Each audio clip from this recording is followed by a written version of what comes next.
We're going to be hearing about travesties of justice big time from Seamus Maye. I mentioned earlier, if you Google Seamus Maye TED Talk, you will find yourselves watching an absolutely incredible speech. A man talking about the risk, the very real risk, of Ireland becoming a corpocracy, not a democracy.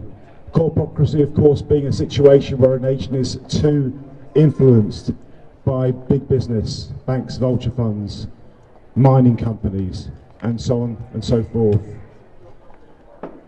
Injustice has a habit of creating many different versions of itself.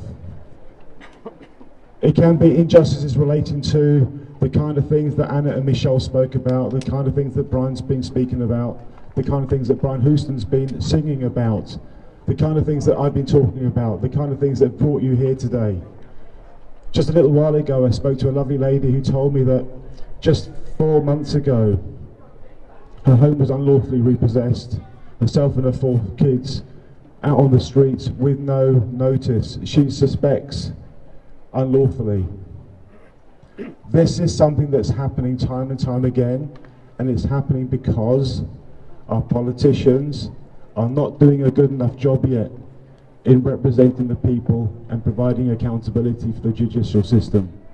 And I absolutely assure you that when politicians and when the media really pick up on the levels of injustice in Ireland, things will start to change. That's what today's all about, making a difference. Today, as I said before, is a spark. It's our collective job to turn that spark into a flame. That flame into a fire, that fire into an inferno. We the people have the power. Please never ever forget that. And let's never give up hope.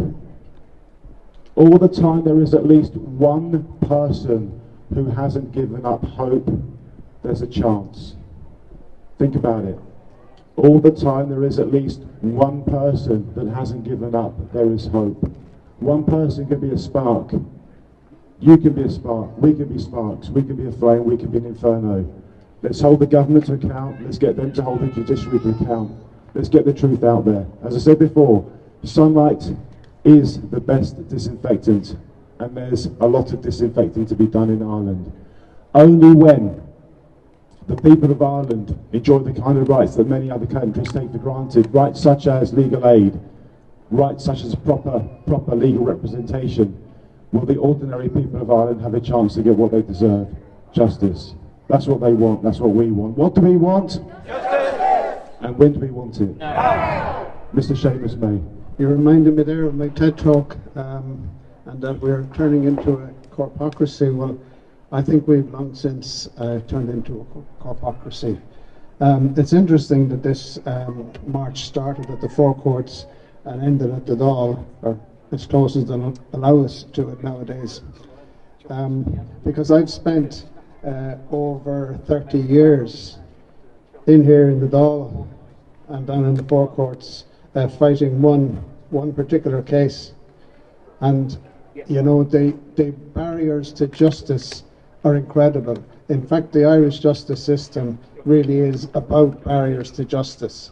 It only works if you're very, very rich and also very, very powerful. You will have the law with you.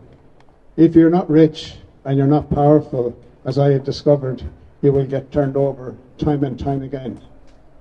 So this coming December, my family's case will have its 28th birthday, and we have gone absolutely nowhere. Nowhere at all. Never even got into the witness box in 28 years. Now these guys over here, these guys, I've been visiting them a lot for, as I say, 30 years now. They're corrupt.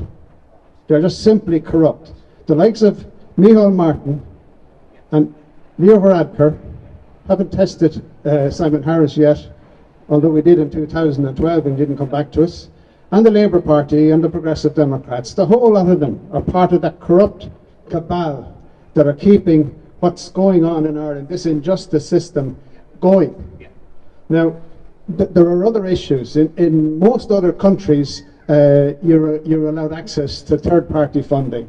So you go to a funder, they fund you, and obviously they take some of their takings out of it, but at least you can take your case and have some kind of equality of arms with the people you would be up against. Also, in other countries, you're allowed contingency fees. So aggrieved people can go to lawyers and say, listen, I've no money, but I'll give you X percent, 10, 20, 30, 40, whatever percent of the case it is. But no, that's outlawed here in Ireland as well. And we have just recently, actually just commenced in April of this year, the representative actions law. But there are a number of problems with that. It's quite complex, and it's only going to be available to very few selected organisations with quite a lot of criteria that you have to match to get there. And the other problem with the representative actions is that the law is not retrospective. So it's no good to you. It's no good to anyone here. It's no good to the Mica people, the Pyrite people, all the people whose homes are falling down. They can't use a representative action either. So just to show how far out the courts are, I was going to read out. Yeah, it's there somewhere. It's gone. Article 47, I'm sure you're all aware of it. Article 47 of the Charter of Fundamental Rights of the European Union, that guarantees us a fair and timely trial. It guarantees everyone representation, and it guarantees money, funding. You have to be provided with funding to take a case. And Article 47 has been completely ignored by the Irish courts and has been for years and years and years. And I'm fortunate or unfortunate enough, I don't know which way to put it, but I had lawyers representing my companies for 20, I think it was about 24 years. And we did have to part company in 2021. So I was left with my 3 companies in court with no representation. Guess what? No law firm will take the case. But you don't blame them, because there's no money.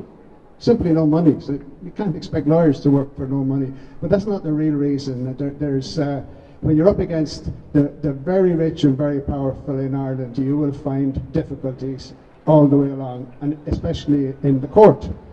But there's a court rule called the battle judgment.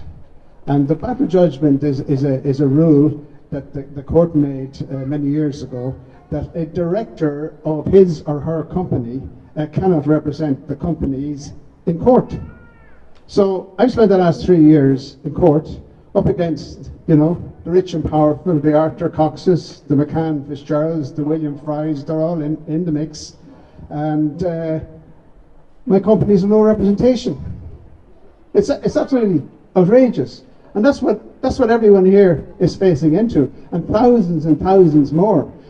For example, there isn't a big farming contingent here. I know they're probably all at the ploughing championships, but that aside, farmers, every time they try to protest, the competition authority have threatened them and threatened to round them up and prosecute them.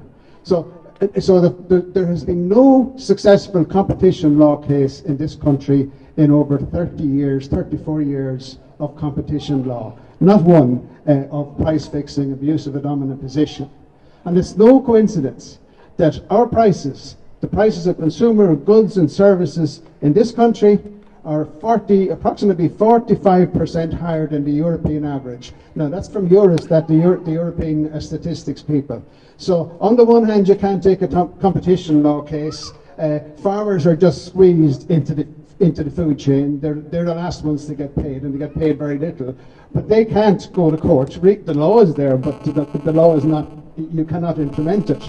So, and I blame over here. These guys are puppets. I'm not sure who they're puppets for, but the leaders over here are puppets, because they talk out of 2 sides of their mouths, and they introduce all these laws that are not in the public interest. They are always in the corporate interest. So I have very little motivation to go on up the road here into the Dáil, because I found that they all tell lies, they're all captured, the members of the big parties get their instructions from the party leader, who gets his instructions or her instructions probably from the ECB and the European Commission, etc.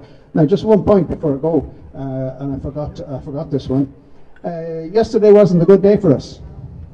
Yesterday was a very, very bad day, because the European Commission selected Michael McGrath, Fianna Fáil. Now, it's not because it's Michael McGrath, it's because it's Fianna Fáil. But it could have been Fine Gael either, as Commissioner for Justice.